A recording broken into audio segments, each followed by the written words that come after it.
Hormuz संकट में America और ईरान की टकराहट ने दुनिया की ऊर्जा आपूर्ति को दबाव में डाल दिया है।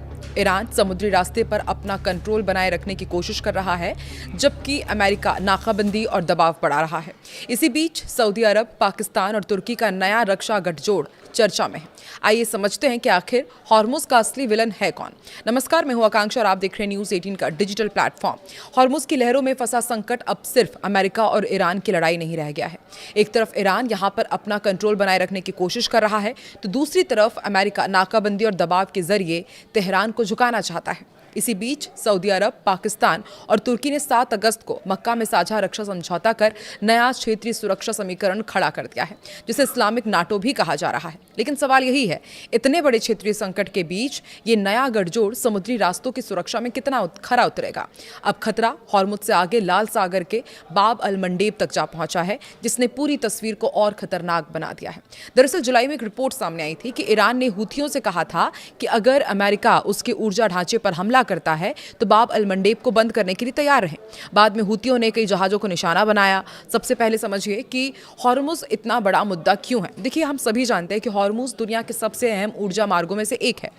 IEA के मुताबिक साल 2025 में औसतन करीब 2 करोड़ बैरल प्रतिदिन कच्चा तेल और तेल उत्पाद इसी जलडमरू मध्य से होकर गुजरे हैं, जो दुनिया के समुद्री तेल व्यापार का करीब 25% था।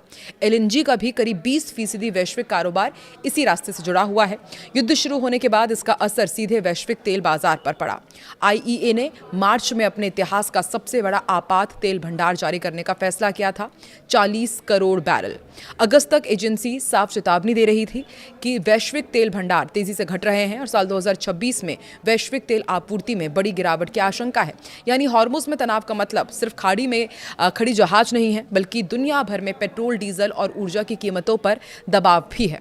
आइए जानते हैं कि हॉर्मुज़ के इस हाल का आखिर असल में जिम्मेदार है कौन। देखिए, आरोपी नंबर 1 है ईरान, जिसने हॉर्मुज़ को हथियार बना लिया है। ईरान पर सबसे बड़ा आरोप यही है कि वो अंतर्राष्ट्रीय समुद्री मार्ग को अपने दबाव के औजार की तरह इस्तेमाल कर रहा है। तेहरान ने हॉर्मुज़ में जहाज़ों की आवाजाही को रोका है। अगस्त में ईरानी संसद की एक समिति ने ऐसे मसौदे पर विचार किया जिसमें अमेरिका, इजराइल और अन्य शत्रु माने जाने वाले देशों के जहाज़ों पर रोक और नियम तोड़ने वाले जहाज के माल की कीमत के 20% तक जुर्माने का प्रावधान बताया गया। मार्च में IRGC ने हॉर्मुज़ में माइंस बिछाई और जहाज़ों पर हमला किया। अब ईरान और ओमान के बीच हॉर्मुज़ को लेकर डील फाइनल हो गई है।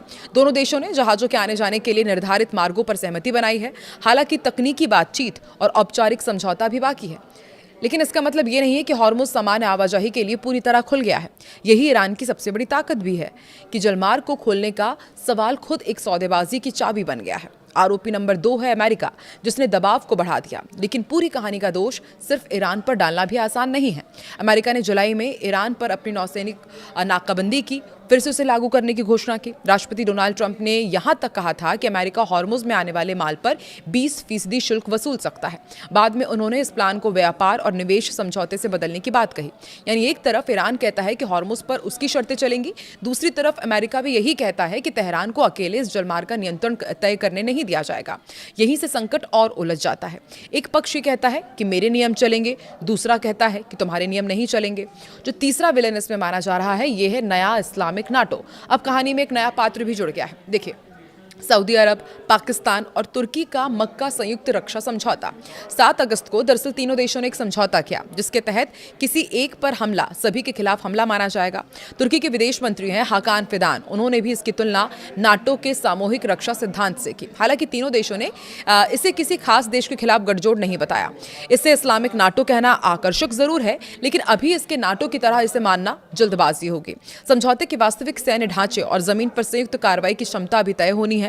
फिर भी बड़ा सवाल यही है कि अगर खाड़ी और आसपास के समुद्री रास्तों पर इतना बड़ा संकट है, तो ये नया सुरक्षा गठजोड़ इसकी सुरक्षा में कितना सक्रिय भूमिका निभाएगा।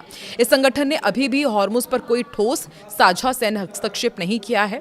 वहीं सऊदी ने तो खुद हॉर्मुज़ संकट के जवाब में लाल सागर के रास्ते अपना व्यापार बढ़ाया है। तो ऐसे में सबसे बड़ा सवाल यही है कि असली खलनायक आखिर है कौन। अगर इस पूरी कहानी को सिर्फ एक विलन तक समेटने की कोशिश करेंगे तो तस्वीर अधूरी ही रह जाएगी। ईरान हॉर्मुज़ को अपना रणनीतिक दबाव के हथियार की तरह इस्तेमाल कर रहा है। अमेरिका सैन्य नाकाबंदी और आर्थिक दबाव से तेहरान को झुकाने की कोशिश कर रहा है और सऊदी, पाकिस्तान, तुर्की का नया रक्षा गठजोड़ अभी अपनी वास्तविक सैन्य भूमिका साबित करने के शुरुआती दौर में है।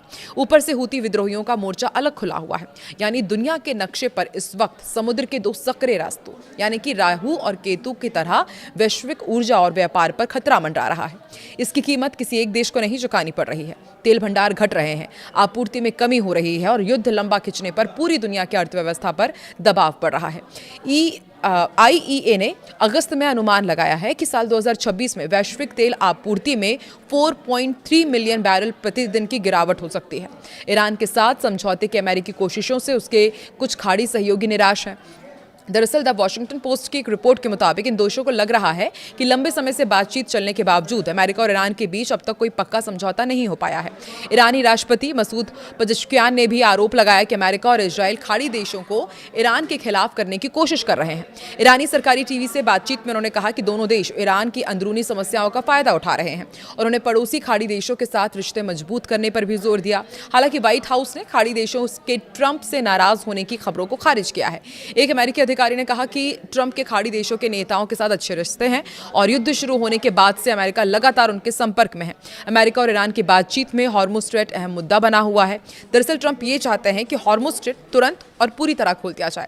वहीं ईरान की मांग ये है कि अमेरिका पहले अपने नौसैनिक नाकाबंदी वहां से हटाए, ईरान के पास तैनात अमेरिकी सैनिकों को पीछा किया जाए।